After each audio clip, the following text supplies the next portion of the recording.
talking. Okay. And we are live here. Welcome everyone to our live streaming to YouTube tonight. And we hope whether you are watching us live, joining us live here or on the replay, that you feel great about entering your questions in the comments, that you feel ready to engage here, and more importantly, that you are ready to get your answers about finding the right producer for your music. How do you find the right match? How do you get connected with somebody who is a quality producer, somebody who's got the skills, somebody who's going to be able to help you do that without racking up huge bills, and somebody who is going to be able to help you find the right level of production for not only your goals with the song, but also your style. So without any further ado, I would like to welcome Emily Satterlee here from ItyDity and Beth Rayback Hall of Music Row 411, our queen and maven here. And I'm Justin, and here to help you guys kick off this call. I do want to make one quick promotion for if you have not joined the Ultimate Songwriters Sweepstakes, then I don't know what you're waiting for, because we've got more prizes and more great stuff for you to win to accelerate your career than you can shake an 8-track at. And if that's an outdated reference for you, hey, congratulations on being one of the younger ones joining our audience. But as far as getting everything accomplished with your production goals, I don't want to delay any further. And so we will actually dive right in. We've got some great questions that have been submitted ahead of time, and we will also be taking all of your questions live here on the broadcast and doing our best to answer those without going too long into the night. So without further ado, I'm going to hop off here and welcome you guys. Drop your questions in the comments, and we will be getting to you in the chat there.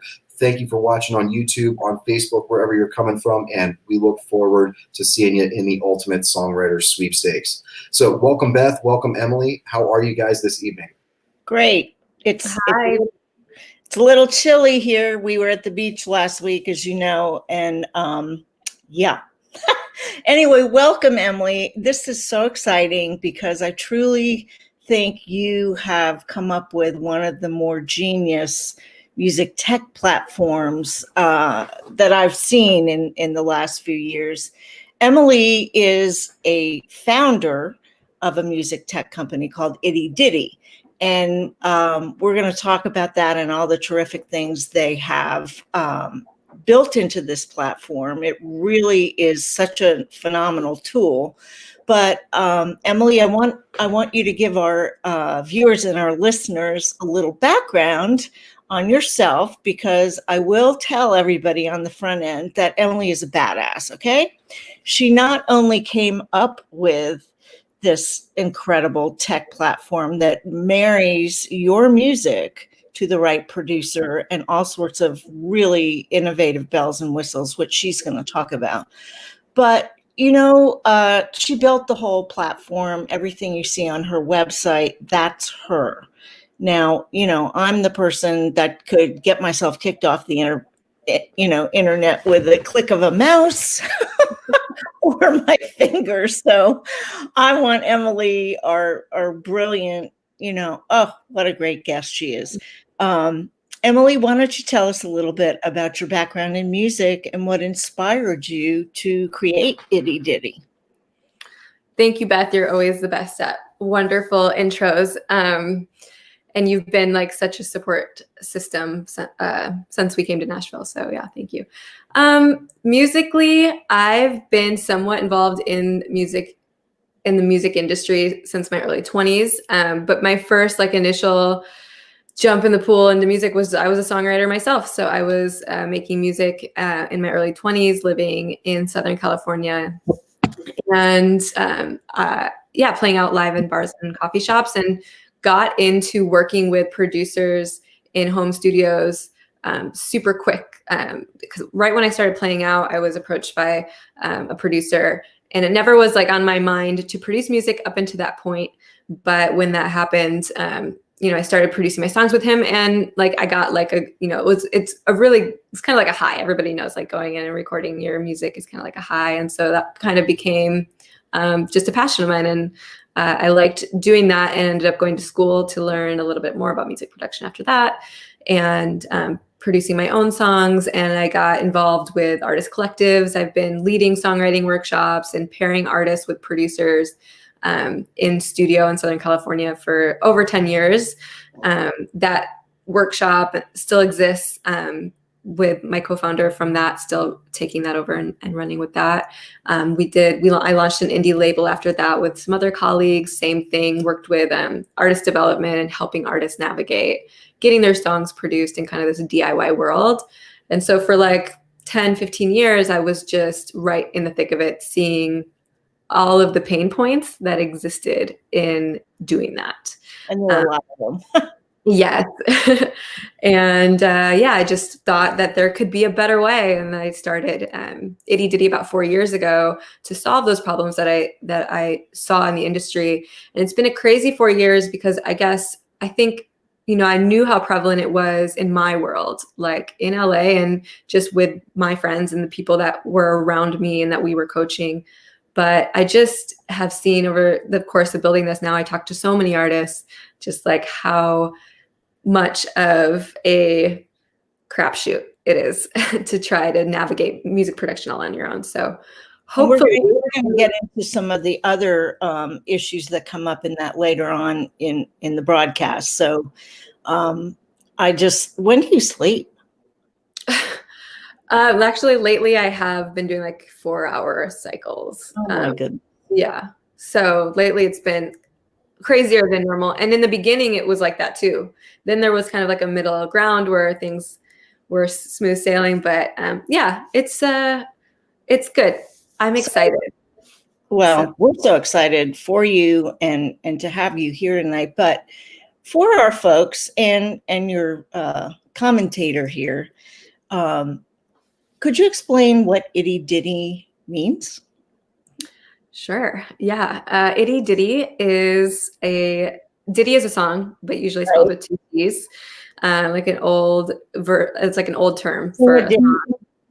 Yeah, do a ditty, write a ditty, sing a ditty, and kind of maybe like an old country term, I think, is where it originated.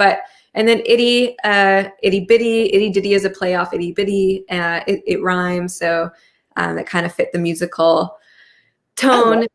Yeah, it's just fun. You know what? I think it matches me. Like it's light and easygoing and fun. Yeah. Well, that's so cool. I love the name. I think it's really fun, and I think it's easy to remember too, which is always something you need to be thinking about when you're branding anything. But you've got a really deep bench of talent at ItyDity, and can you share with our folks a little bit about what everybody brings to the table? Because it's a heavy hitting. I mean, like I said, you're incredible yourself, but you've got some great people on the team and lots of advocates within the music industry. Can you sort of share for people who might want to be using the platform why it's not just your word? You've got some other really incredibly experienced folks that are part of this as well. Yeah, my co-founder is Jonah Brockman. He is I've always said, he's my dream co-founder. They say when you build a business, it's very hard to find that person. And I was so fortunate to meet him kind of early on. He was actually one of the first producers on our platform, and he was performing really well, getting hired by a lot of the artists. So obviously he stood out. We started talking. Turned out he lived 15 minutes from where I grew up in Michigan. So when I would go home to see my family, I'd go see him. But yeah, he is he used to be signed to a label, and he had a lot of kind of his own bad experiences with that. And imagine that. Yeah, right. So I think it was one of those situations where, they were given a lot of promises and then kind of shelved and then didn't have access to all of the songs that they had recorded, something like that. And so he went on in his own life to be an independent music producer, but more than that, he was always he had something called Tune Gopher. He was always a music entrepreneur trying to create like an anti-label system to protect artists and give them more control over their music. So yeah, not only is he a talented music producer, but he's just a go-getter like myself, and just also shares that vision of protecting artists in the industry. and in music production. So he's like my right-hand man. And then we have like a ton of other people around us as well. Neil's our VP of A&R. He comes from Opus 3 Artists, which is a world-leading management platform. He was the head of sales there, and he has a lot of, that's a more in the classical genres, but just a ton of experience and contacts in the industry. And then we've been part of like a few different ecosystems. The first one was the Music District in Fort Collins, Colorado, where I was for 3 years, surrounded by music professionals, where we had a co-working space, and that's where we kind of launched initially. And so we've worked with a lot of artists in Colorado just because through that network, and we would like record on those premises. They had a nice recording. It wasn't a recording studio, but that's where we launched. And then now we're in Nashville, where we're at Project Music and out of the Entrepreneur Center. And so we're around a lot of people now in kind of the Nashville scene, music business, which, so we're talking, I mean, I'm having meetings and surrounded by people in every part of that, TuneCore, Big Machine, who are also like excited about our product and just giving us all kinds of advice and thinking of ways that we might be able to partner. And yeah, it's such a game changer. And you have gone, like many founders and entrepreneurs, you have gone through some iterations and are constantly revising and enhancing your platform and the features and benefits, bells and whistles, based on what your market tells you they want. Can you explain a little bit, just sort of take us through the process of what happens on ItyDity? I'm a songwriter, for instance, and I'm from New York, upstate New York, not the city. And I don't know anything about music production per se. I don't have contacts. I'm not in a music center, but I get, somehow somebody tells me, go check out ItyDity. And now I'm on there. So what happens? Yeah, so we, and you're right. So things over time have changed because we've learned along the way. So we've actually are really excited about how the new workflow is kind of more friendly for someone like in their hypothetical situation to come and get involved really quickly and affordably. So the first step when you come to ItyDity is that you get this song production blueprint. And so we assess like who you are as an artist, and we can talk about, basically you fill out a survey, and then we analyze your references, who you like, who you would model your music after, and we kind of let you know, like if you went into the studio with a producer, whether on ItyDity or elsewhere, what is it that you would ask for, or what is it that might work for you to get that sound that you want? Because a lot of times artists don't know how to speak that language. They don't know how to convey what they can hear it in their head, but they can't like say it to a producer. So we're trying to, the first step on our platform is like that we give you those tools to be confident about like what you want, and with leaving a little wiggle room. Because of course, like you want, the whole point of working with a producer is that you want them to lend their skill sets and creativity to your the song identity analysis. So that's kind of, we just changed the wording of it a little bit. It used to be kind of an overall personality for you as an artist, who you are, but now we're really narrowing it down to, okay, but what about this one song that you want to do? It's just easier to understand for artists to understand like how they can use this information tangibly right away with this one song. And plus your taste can differ from song to song. You might have, especially in the singles world today, you might want to go like a kind of upbeat pop direction for one. You might feel folksy for another.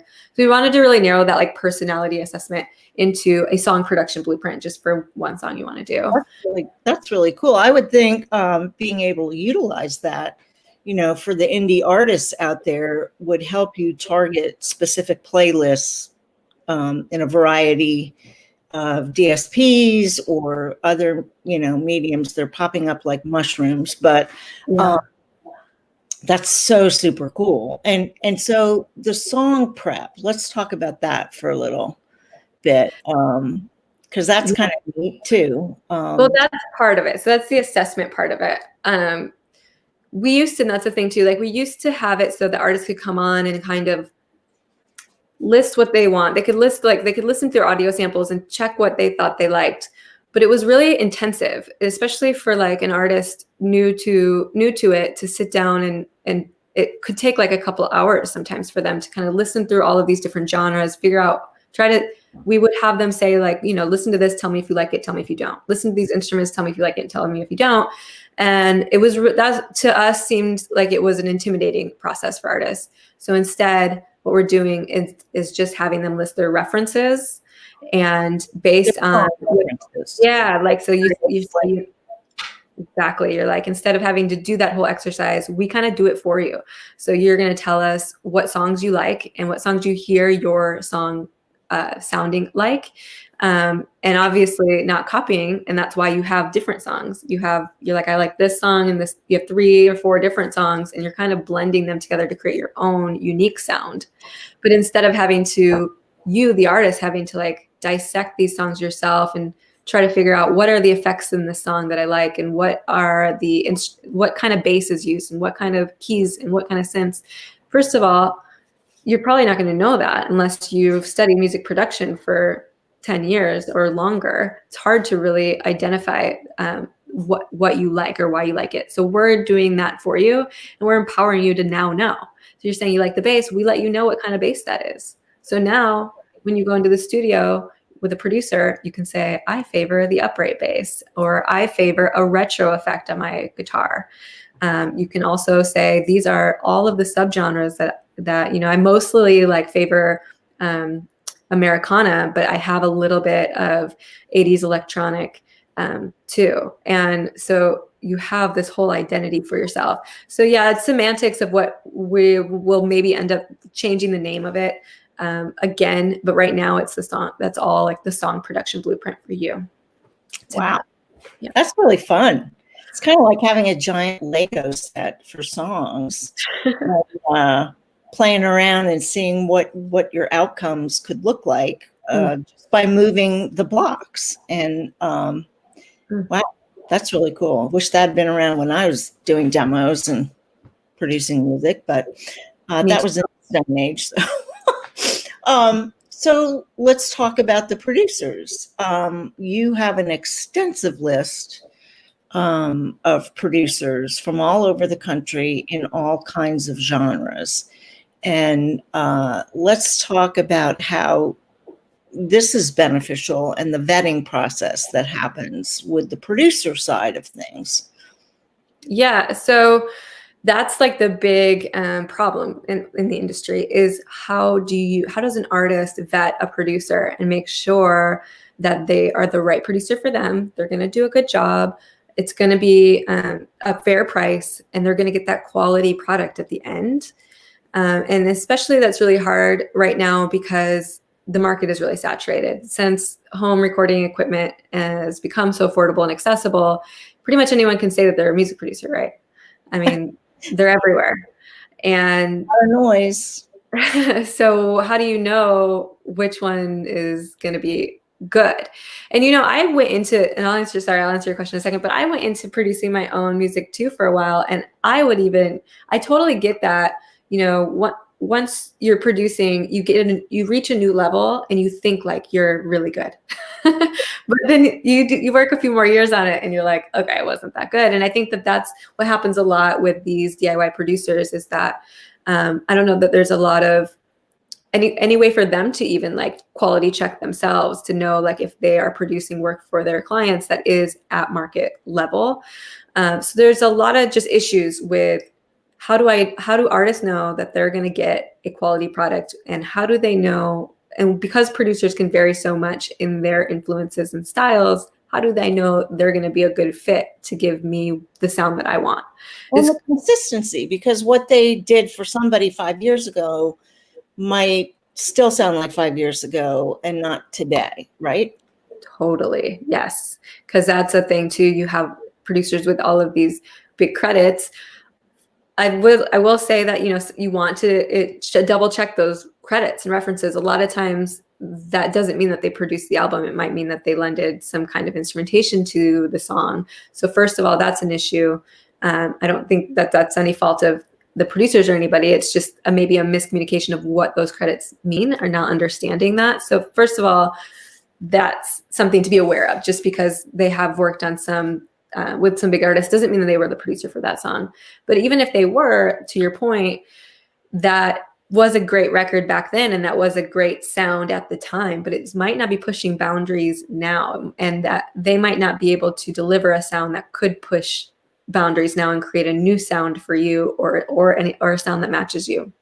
Well, that's super important. We just sent out an article about how song length is decreasing because people's attention spans are non-existent. And, some of the hit songs are just a little over 2 minutes. And, you have TikTok and, Twitch and all these different things coming up with different condensed time periods. So if you're talking to somebody in your hometown that claims to be a producer but isn't aware of this, then you're throwing money down the drain, right?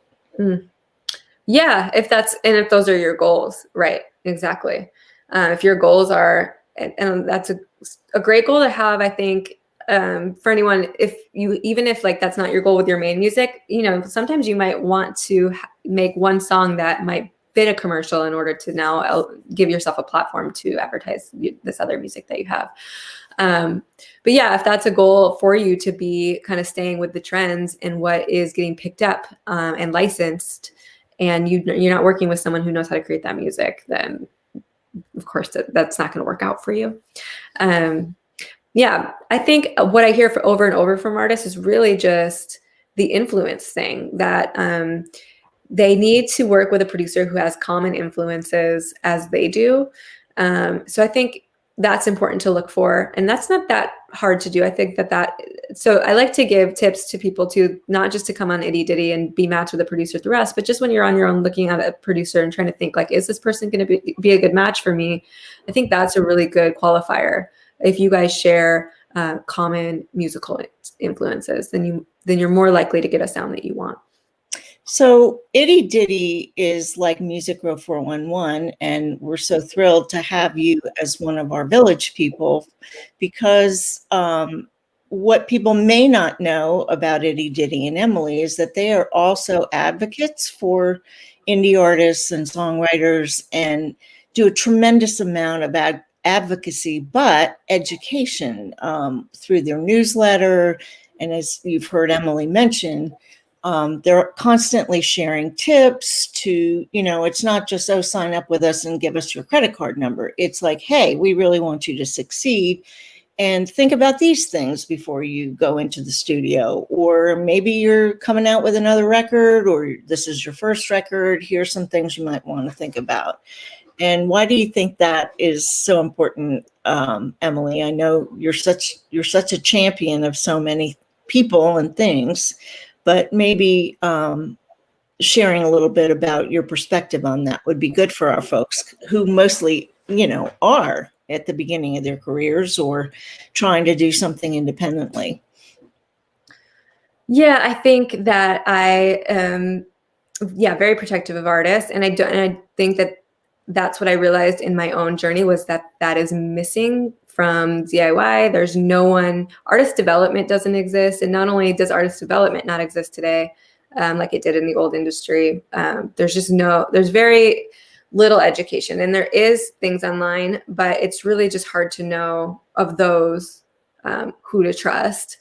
So it's just, it's very hard, I think, for artists to get real talk about what they truly need, especially at that point before they've done anything. So that development point. And I do like so many, we've done some courses, and I'm working on how to scale this, Beth, because I do so many calls all the time, and I'll talk to artists for hours, and their parents, and Hello. yeah, you know what I mean? Yeah.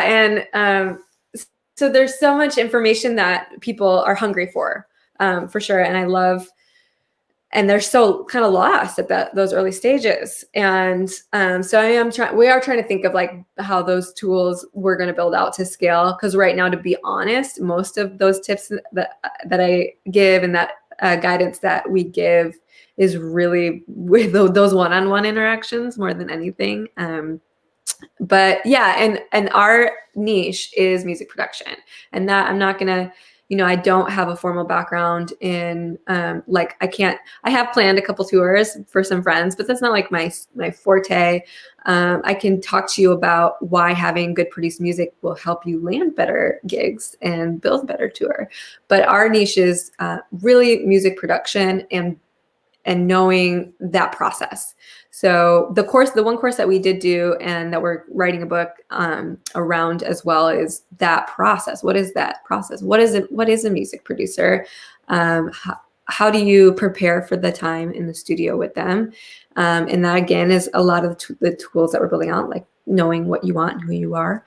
What are you able to ask for from a producer? That's a good point. Yeah, because the problem is that so many artists feel like the producer is here and they're here and they don't know anything, and so they don't feel like empowered to ask questions about, how much should this cost? How long is this going to take? Can I get different versions from you? Are you sure this is a quality mix, or is there a way to double check this with somebody? Just so many things. I think artists are just really scared to talk about that because they're insecure that they don't know the right verbiage, or they're not as educated or something. So that's what we are aiming to provide at scale with educational tools, but also really just through how the platform works. We're there. That's what we're building out, is this step-by-step process that guides artists through all of that. That's amazing. I know another thing that's of key importance in this day and age, especially with female indie artists, guys too, but this is a very safe process for people to work through as well. Which, if you're not right in the middle of things in New York, LA, or Nashville, you can kind of find yourself in some tricky situations with producers who say they have your best interest at heart, but maybe they don't, or maybe they're over promoting themselves, or controlling, to your earlier point about, no, you can't ask me that. I'm the producer, So can you speak to that also for the indie folks out there who might have had that kind of experience? Yes. So to preface, that was my first experience I had working with that producer. Was a nightmare experience where, he, somewhere along the process, he was, making advances, trying to date me. He's much older. I turned him down. Later, those songs caught the interest of some labels, and early interest, which wasn't that unheard of. I was in LA. I knew people in the industry. And he just totally freaked out. He said that he wanted majority songwriting credits on these songs I had written in their entirety. He wanted to be listed as an artist, and all of these demands he was making. I knew he knew I wasn't going to accept them. He just was showcasing the control that he had over that situation, because he and he didn't really have any control looking back, because I hadn't signed any contracts with him. But moving forward from that, I tried to go work with other producers on my songs, and he would call them up and say, "Don't work with her. Those are my songs." He would show up at my shows and to see if I was selling any of the CDs, which I wasn't. So I had to get a restraining order on him. So I had a really nightmare experience. And that's why I had such a passion early on to figure this out and help protect other artists from that happening. But moving forward, then I had great experiences, and it's kind of all over the map. But I just did a survey in some of the Facebook groups. I ran a poll last weekend in some of the indie female musician Facebook groups about saying, have you had a horrible experience? Have you had, or your experience just kind of negative? Where have your experiences been? And the results were it's crazy. They were surprising to me, which is nuts, because I hear it all the time. Almost every sales call is a story someone has about this one time whether it was a Me Too kind of thing, or if it was just, you know, kind of an ego trip type situation, or someone wanted to control their music, or wasn't listening to them. So I hear it all the time. And so for me to even be surprised by these results that came in these Facebook groups is kind of crazy. I think what I was surprised about, Beth, is that I'm not surprised that it happens and it's so prevalent, but that it seemed like no one has had an outlet to talk about it. Like it seemed like everyone kind of has felt like this was something they did wrong, or, you know, something that, you know, that they were ashamed of, that they felt stupid, that they didn't get contracts in place to protect themselves, or that they didn't, you know that the producer really just was, you know, in it for the wrong reasons. And so that, yes, that's very, very prevalent. I will say also lately, I am like more I'm like more protective almost of producers right now, because it's like I'm just realizing how hard it is for these really qualified producers to now rise above all of this noise. I talked to my friend last weekend who was like, yeah, I don't even tell people I'm a music producer because I don't want people to think like I'm like that, which is crazy. Like you can't tell people if you're a talented music producer, like you feel like you can't talk about it because you have all of these other producers kind of ruining it for everybody. So it's a huge problem. Yeah, it's, you know, the world is sort of spinning crazily on its axis with everything out of whack. So it's also a wonderful addition to our ecosystem that you are thinking about the producers. And the other thing I find so interesting and wonderful is that you're also increasing the ecosystem by giving producers who may have been hot, you know, previously, or, you know, they were songwriters, really talented songwriter producer people, and the hits weren't there. So now they can actually work and earn a living and help other people with their skill set and their talents. So you don't often find both of those things in the music industry. And one thing I do want to point out is that one of the things we do at Music Row 411 is, you know, we tell it like it is. It is the no bullshit version of how to do things. And I think that the more light that can be shed on experiences and why people are building things like ItyDity, and that cumulative knowledge of experience does, you know, result in remarkable solutions for people. So now that we've found somebody or several, how does that go forward for the artist? What happens in the next step to finding their right producer? Yeah, so they have the blueprint, and that's the first kind of tier of our system. $10, you get this blueprint. Also with the $10, you get feedback from $10. Yeah. If you hear that, folks, you run now, go to ItyDity and sign up and get your songs done right now. Yeah, we're probably gonna have to raise the price soon, but yeah. So right now is a good, because not only do you get the blueprint for $10, you also get feedback from producers. So our producers will message you about your song, and they will tell you like what they feel for the vision of your song, or what they think that they could do with it. So just gives you an idea of like what your options are in terms of who might be able to produce it, and in what direction you could take your song. So all of that's in the first bundle. Then if you want to move forward to the second tier, you can pick some of those producers who gave you feedback and move forward with them and start to work with them. So the second tier is $99, and you get and you get Are you in business with Walmart? yeah, no.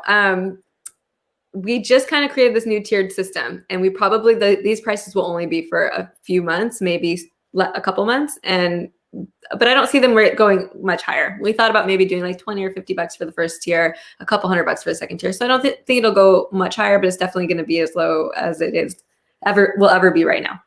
But that, I mean, high school kids, I mean, for college kids and, younger people who are still in school, but know already that they want to pursue their career and they don't have access to these tools, that is a very, very fair and reasonable price. It's kind of amazing.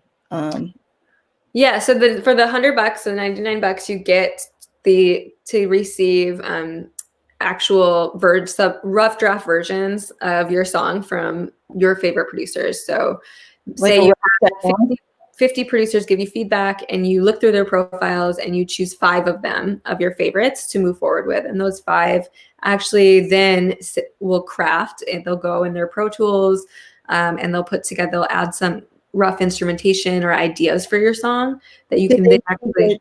Artists send the producers like a work tape, or is that what happens? They upload it, or right? Yeah, they'll upload. They actually do that at the first step of the process before they're getting the feedback. They'll upload just a demo that you record on your phone. Ideally, it would be in time, and just that you. It doesn't have to be super quality, but producers will want to try to hear the lyrics. So just try to make it as clear of a recording as possible, but it doesn't have to be super spiffy. But that's the first part. And that's actually the track that the producers will then work off of to create your rough draft submission. So you don't have to spend money to get into a studio first. We actually had that before. It's something that we changed where we're like, we have to get these recorded tracks before they can start getting these rough versions. But we talked to so many producers who said, no, I always do this with artists, and I always work off of just a rough demo from their phone. I don't need it to be perfect to show them a taste of like what I would imagine their song to be. So all of that, then you receive these different versions, you listen through them, and we also allow some wild cards into the mix as well. Some producers, so cool. Some producers who we think like you may have overlooked because we know them and we've seen what they've done in the past, and we just think we have like a good oversight and understanding of. And artists tell us that all the time. They're like, I'm kind of like, don't know who to pick. Like, they all look great, And so we're like, okay, just pick who you have a good feeling about. And you're right. Like, there's a few others we might throw into the mix. But you still have, a handful of producers. It's not like a ton of producers are working on your track, but a good amount. So you can kind of hear the difference of what it is like to work with one producer versus the next, because there is a difference. And I don't think artists otherwise are able to recognize that. Or understand that not all producers are the same. Just because you call yourself a producer doesn't mean that you are going to do the same thing as another producer would. And what's really cool about it is, like you said, a lot of producers are having trouble landing clients or having trouble standing out above all of this noise. And this process allows them to do that, because otherwise producers are trying to find artists to work with by like messaging them one-on-one on Instagram or Facebook. And there's no place for them to go to say, oh, look, here's artists who actually are hiring and are talented. We tend to attract a lot of like up and coming emerging artists, or at least killer people on there. So it actually has turned into maybe an artist discovery platform as well. Yes, I would agree with that for sure. And so all of that is also beneficial to producers who tell us, I often work with artists and they don't know how to market themselves after the track is created. So the track doesn't go anywhere. And that's a frustration for them because they want the track to go somewhere because they can say, hey, I produced that track. So we also have marketing tools baked in, but just the platform itself, like you said, isn't in and of itself a good way for artists to get out there and be discovered. So how do you handle the legal aspect of, are the producers work for hire? Are they, is there a contract or an agreement that protects both parties? Because that, let's say I'm a mom and I have a really talented kid who has been performing, all around the region. And now we are going to do this with the hopes of then shopping those tunes or the artist to someone else. But it can get, we've had a couple of killer attorneys on that, you have to be cognizant of your work. So how does the legal aspect or the agreement work there? Yeah, we've leveraged technology to really streamline that process. So we have built-in contracts in our terms, just like if you were working on Upwork or Fiverr. or Airbnb. Like there's a way now, if you're working through a platform, that contracts are baked into your terms of service, which is super great to all parties because you can always go back to that and say, no, we're covered under X, Y, and Z. So our terms say that once a song is completed, it's a work for hire. So the artist retains their copyright ownership on their song every single time, and the producer receives the cash payout at the end. And then we also offer royalty splits to the producers. So there's a 5% sound recording royalty split. And we're working with some people that you might know, Beth, but we're partnering with some third-party companies to help with those royalty payments so that artists now no longer have to worry about tracking the revenue and sending a check to their producer every quarter for any streaming revenue or any, the sound recording revenue. And then the artists maintain 100% of that songwriting composition royalty and the songwriting ownership. That's amazing. So all of that is in the terms. Yeah. But it's still contingent. The artist or the songwriter has to register the works themselves. You do not register the copyrights, correct? I just want to make that clear. Yep. So you retain 100%. So you have lots of time to hop on, online and go to the Library of Congress and file your copyrights, right? Right. Yep. And I get that question a lot from the parents, like you said, like in your example, what if I have a kid? I mean, that's a big thing. So we make sure that no one else is entitled to it, but you would want to go register yourself. That said, I have my own ideas of, like, for myself as a songwriter, I feel secure if I put my song up on SoundCloud. To me, I know now a lot about copyright. And so there is I know that people disagree about this a little bit, but from all of the research that I've done, I believe that constitutes a copyright. At least I feel for me, that would be enough assurance. If I put my song up somewhere, that for me is okay. But I always tell people, give yourself some extra, an extra stamp of assurance and go to copyright.gov. Which brings me to my next question about the finished product and what you can do with it, because you've baked in another terrific feature that I believe is a standalone feature, but it's called ingenious music licensing, correct? And can you talk a little bit about that? Because our audience and our members are very, very interested in sync and how it works, and especially for people, once again, that don't have a lot of contacts or frame of reference, how to go about pursuing that in the right way. But everybody wants, because that's one of the big revenue streams, to have their songs placed in streaming shows or film or ads or something. So how does ingenious music licensing work? And I love the title. So futuristic. Is that what you said? Yeah. So the final tier of so you have the blueprint, the feedback, that's tier 1. Tier 2 is you get the rough draft submissions from your top producers. And then the final tier is you pick your favorite producer and the two of you work one-on-one to complete that song. And that's $849. So if you want to go ahead and go all the way through, then you're paying $849 for the completed song. That's pretty amazing. And because then usually you just hire, people to go in, they do it on a song by song basis, and they end up, it can get a lot more expensive than that. Yeah, that's the thing we really wanted is there are some times where there might be another $100 that you need to pay. And that's if you want a violin, or you want a very niche instrument, you want a horn, a trumpet, a saxophone, something like that. That isn't necessarily what a typical producer could do on their own. They're going to have to hire someone.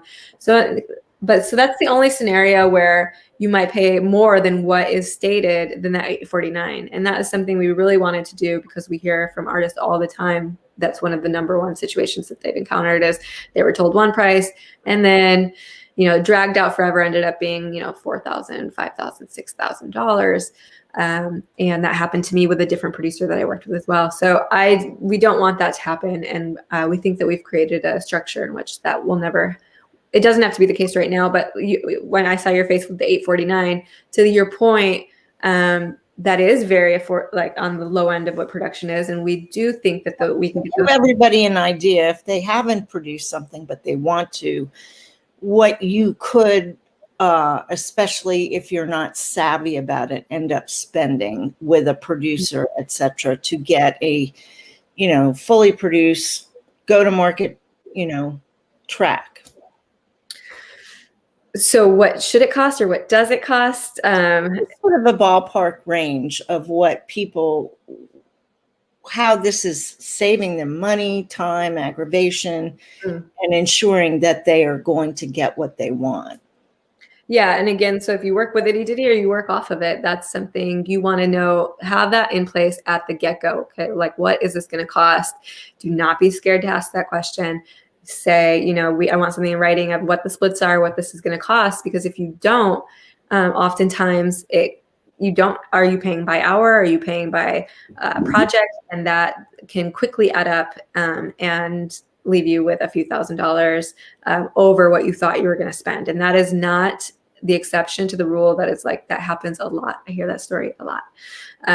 So just have the conversation up front. A lot of producers will be super happy to work with you at one set price if you guys just negotiate that price up front, and then ask, is there any way that this might go over? And the producer might say to you, yeah, if you keep wanting me to iterate on it for the next 6 months, then he'll let you know, he or she will let you know, like, in which cases it might go over, but have that in the contract. Again, like he or she might say, if you start requesting these instruments that I don't play, and we're gonna have to, bring in these outsiders, then that's gonna cost more money. But they should be able to take bagpipes in Pro Tools. Right. So that's probably in the contract. Say, it's going to be $1,500 for this song. Unless you want an instrumentalist that I can't provide, then it'll be X amount for those. Unless, we keep working on this longer than 2 months, I'm going to have to have that written out. And then you guys know exactly like what this is going to cost, what to expect. Because most of the time that's the issue, is you often have like these artists that are new to the industry, don't know how it works. So when they get there and they show up, they don't know to ask for those things. And again, I wish producers just would offer it up more. And I feel like maybe that isn't offered up more because, again, not all producers are experienced in the industry either. So super problematic. But anyway, we set that up all up front, so you know what to expect. And $849 right now, I think, again, so what you could, I think $1,500 for a great song is also still a great price. I would say that is where I would see an average price to be paid for right now for a song that you could take to market. I think that's a good price. And $849 is a steal, but there's also, we're launching and producers see that, and producers really are willing to kind of work for those types of price for that $800 price point on our site, because we're giving them access to long-term relationships and potential clients that they can now build because almost every artist that works with us that finds a producer on our site for that first song goes on to make a whole album with that producer, because they've now seen that producer is better for them than all of thing other potential candidates. So back to Dr. Evil, the ingenious music licensing thing. I mentioned Dr. Evil only because one of the great things about ItyDity and Emily is that it is very, very much on the cutting edge, and they are using all kinds of interesting things in AI and probably, AR and VR down the road. But can you explain what you have a trademark on that? So what does ingenious licensing, music licensing mean, and how does that work for your folks? So it means that we are ingeniously trying to match, or working to match, songs with potential market opportunities. You said earlier that with that song production blueprint that we're giving them a list of these genres that their songs would be a good fit for. We're basically kind of leveraging the similar technology to say that to analyze songs that are completed through the platform for these metrics, what genres the song falls into, what production elements, what moods, emotions, effects go into that song. And then based on kind of the DNA of the song that's been completed on ItyDity, we can we have a database of opportunities, of blogs, playlists, radio stations, and then TV shows and movies, and what types of songs are placed on those in those areas and on those specific placement opportunities. So we are able to match through our algorithms and through our database. We're able to align that. So we look at what's 100 years of research right there. I mean, yeah. I think that's one thing too that is very frustrating for people starting out as indie artists or new to the system, is that it is a very convoluted system in terms that those nuances of the texture and genres and the sonic timbre of your voice or whatever, that the sync has gotten super specific about all of those sorts of things. And, once again, I think ItyDity is offering people not only a proven way to move forward and eliminate risk, but also sort of helping them narrow their focus in terms of their brand identity and their sonic identity and all of that on the front end. We tell people, if you do it right on the front end, whether it's songwriting or you're building a band or you're booking your gigs, if you do it the right way and follow kind of the instructions, it always leads to much better outcomes. I love that. Mm-hmm. And this is another way, having a blueprint. I would have given anything to have that back when I was, first starting out to do demos. And, you write your song and you think it's going to be one way. And if you're the one singing it, you sort of work around your own, talents or limitations to end up with the finished song. But this sounds like you take so much of the guesswork out of it. We definitely empower artists to feel like they have a better grasp of who they are. So that's the whole point really, is so that they're entering this like now remote kind of studio, because they're doing it on our site, but they're now entering into this collaboration, feeling a sense of knowing who they are and what they want. They don't have to go in feeling like, I don't know anything about anything, because they do know.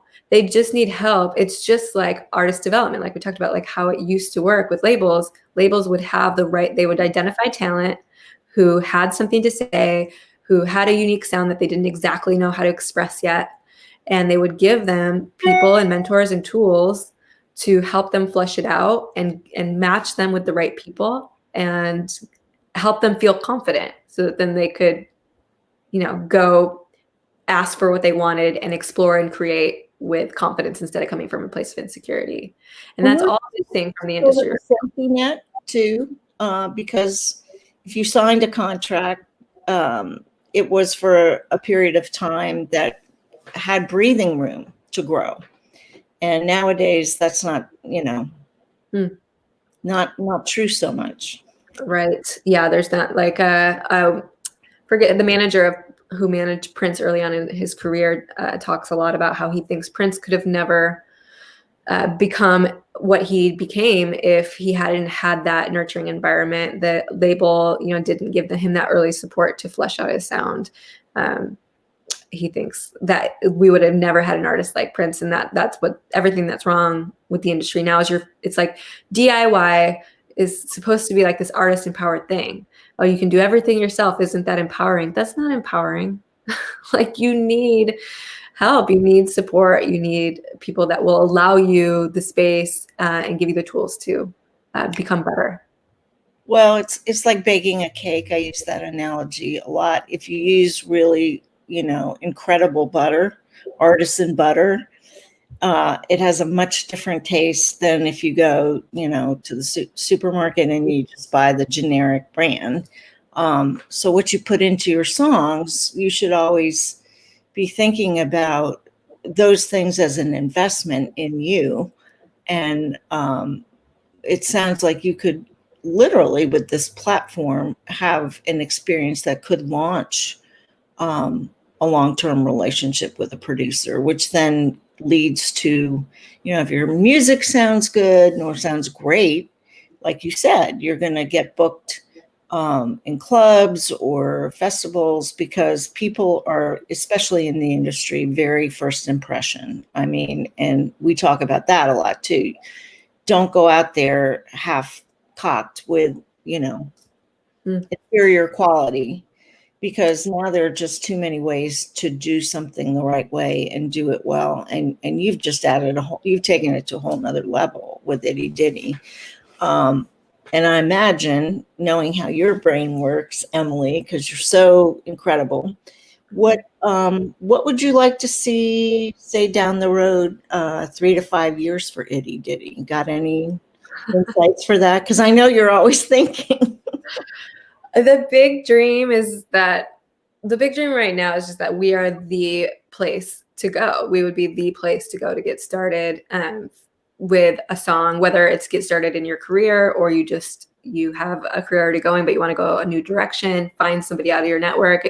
That's the dream, is that we are the place to go. A lot of people say, what you're doing is kind of like label. They say, oh, what you're doing is kind of like A&R. And with the label thing, it's funny. I made this relation over the weekend with my co-founder, how producers were telling us like they don't want to say that they're a producer because they don't want all of that negative attachment to it that people might perceive. And that's the same thing with people like, you're kind of like a label. I'm like, don't say that.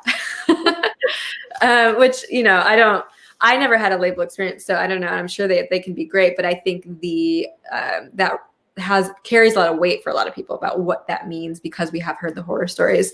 So I don't know like if we would go full like label and signing artists. I definitely have a passion for that. I definitely have a passion, and I think I have a good I have a talent for identifying good up and coming talent. So that would be fun for me. But just honestly, if we could really disrupt this whole thing and solve all of these problems for producers and artists, that would be enough for me. Yeah. Somehow I think you're going to do that. Do you have anything you want to share with our folks about what's going on? I know you and Justin were talking about something earlier before I came to the studio, but you've got something that you did want to share. Yeah, well, we kind of talked about it a little bit, but we're super excited. We're launching new projects this week, and we'll be onboarding more producers. But with that is this whole new model. So it's the first time that we're really giving this song production blueprint away for $10 and letting artists kind of get into the platform and start to get that feedback from producers. So this is a new model for us. Again, we're probably going to have to raise the price on that. So yeah, I'd love for anybody to sign up, or and maybe we never raise the price on it. I don't know. You know how it is with trying to figure out the right model. But that's where it's at right now. So I'd love to get artists in, get them their blueprints, and connect them with some producers. Okay, folks, did you hear that? Blueprint. I need a blueprint. That's an incredible offer, Emily. I can't wait to see what you and your team come up with, because since I became aware of ItyDity, you've just, blown the roof off so many things. And I think, it's also very exciting as a female owner myself to see another female founder empowering all kinds of people, writers, artists, producers, and taking your vision, not only living it every day, but taking it into the future to make it a better system and better product for everybody, because God knows there's too much noise out there. But anyway, last question. What's your favorite thing to do when you're not working, which is pretty much all the time? I love, if I wasn't doing like a music startup, I've always said I would do kind of like an offbeat travel startup. So I love finding really weird places and experiences. And right now I'm actually on kind of in an art community out in Woodbury, Tennessee, staying in an Airstream trailer and there's this, That's so cool. I'm having something called like the Tower right now. And so I love, and I got that from when I was young. My dad, we called him Clark Griswold. We would go on all these crazy vacations and get into all of these mishaps. So I think that's where I got it from. But I've always thought like I would be doing some kind of travel experience app if I wasn't doing ItyDity. So that's kind of my other passion, road trips and trying sightseeing and that kind of thing. I somehow think like a combination hybrid tour and interesting experience down the road. I like it. Who knows? The future is open. The future is open and welcoming everyone.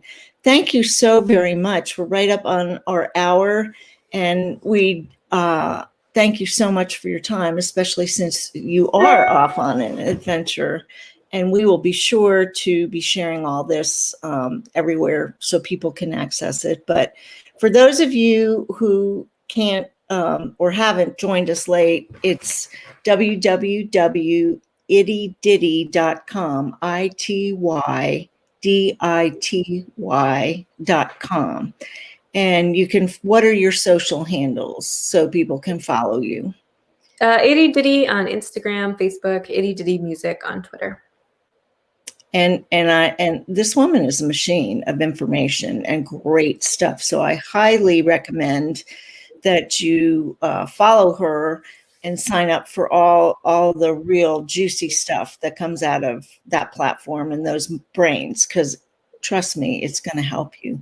But Emily, we're so excited. We hope you'll come back and share what's happening with ItyDity as you grow and move on. And we're so, this has just been a invaluable experience to learn about what is possible when a vision and tech and great people come together. So on behalf of all of us at Music Grow 411, thanks so much for being with us tonight. Thank you, Beth, for everything that you do for women in the industry and providing all of your expertise from years and years of being and seeing all of it. You've been such a great mentor to me and giving me confidence and kind of coming to Nashville and breaking into the scene here. So thank you for all you're doing. I'm excited to see how your sweepstakes turn out too. And we're going to be sending out that to the artists in our network as well. That's terrific. Thank you so much. Justin's going to come back on and give us a little wrap up about the sweepstakes. And thanks everybody for being here. We're here because of you, and we want to see you get better. We want to see you grow, and we want to give you the best information that's out there. And you can see by Emily's brilliant conversation tonight that we are living that every day. Justin? Well, thank you for being here. And again, thank you, Emily, for just, my mind's kind of blown here. I had no idea that ItyDity brought so many resources and people together under one roof, and B, just how much it simplifies what used to be such a daunting process and such a jungle of uncertainty, if you will, and how much you guys have really just taken out all the guesswork and streamlined that process. And I obviously it is a total steal for the songwriting blueprint.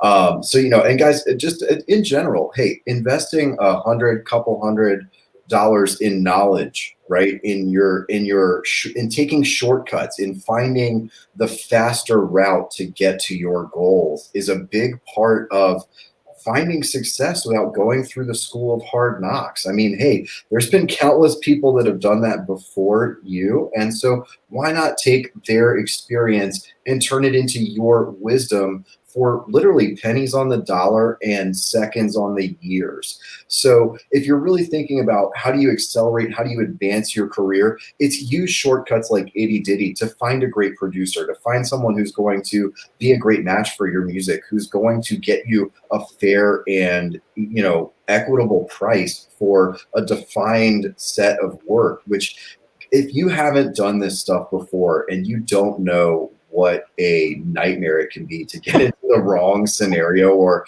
in a relationship with the wrong producer. It's these types of shortcuts that can really just accelerate your career and put you on a much faster path to your own success. And that's however you define that, right? Maybe that's being a stage leading, stadium selling artist. Maybe that's being an indie person who's performing your own songs and just getting some satisfaction and some low level kind of a cult like following, right?